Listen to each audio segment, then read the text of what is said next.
Mais d'un autre côté, il faut que le gouvernement montre effectivement que nous avons agi en toute conséquence en rappelant aussi notre ambassadeur qui se trouve du côté du Rwanda. C'est en ce moment-là seulement que nous pouvons effectivement constater qu'il y a une rupture des relations diplomatiques entre la RDC et le Rwanda.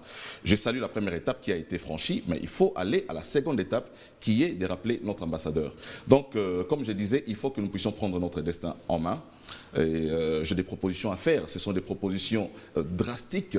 J'ai dit il faut appliquer au Parmi Rwanda... lesquelles? Il faut appliquer au Rwanda la même politique que le Rwanda applique au Congo. C'est-à-dire infiltrer. Justement, aussi longtemps que Kagame sera vivant, la partie est de la République démocratique du Congo ne sera jamais en paix.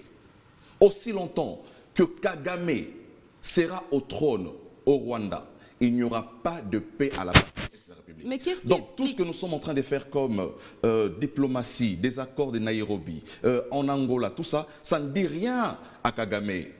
Kagame est dans une autre démarche. Kagame est dans une démarche où les troupes rebelles sont en train de progresser. Il n'est pas dans une démarche... Donc vous êtes pour une guerre, vous Je dis, encouragez il la reviendra guerre. aux autorités de décider. Je suis en train simplement de constater que je suis en train de parler comme un Congolais qui est fatigué de cette insécurité parce que le Congo doit se développer. Aussi longtemps qu'il y aura la guerre à l'Est, ça bloquera le développement de tout, non seulement de toute la région des Grands Lacs, mais aussi le développement du Congo qui est en réalité une gâchette pour le développement de l'Afrique. Donc moi j'ai dit, aussi longtemps que Kagame sera au pouvoir, le Congo ne sera jamais en paix. Qu'est-ce qu'il faut faire? Il faut appliquer la même politique que le Rwanda applique en RDC. Ça veut dire qu'il faut infiltrer l'armée rwandaise.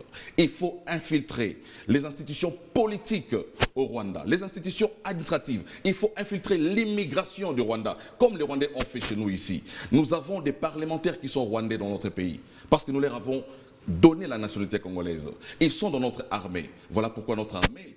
tout ce qui est mis en place comme stratégie est dévoilé tout simplement parce qu'au sein de notre armée siègent encore des troupes qui ne sont pas des nationalités congolaises. Vous rejoignez un peu la proposition d'un des politiques qui a fait une sortie médiatique ce matin, qui disait qu'il faut annexer le Rwanda à la République démocratique du Congo. Si nous ne les faisons pas, nous perdrons une partie de notre territoire. Il faut prendre parfois des décisions courageuses, des décisions parfois impopulaires, parce que nous avons montré notre bonne foi. Mais il faut des moyens pour ça. Mais justement, on va en parler tout à l'heure. Il faut des moyens et nous sommes dans une session budgétaire. S'il faut mettre des moyens, s'il faut mettre même la moitié du budget. On en parle tout à l'heure.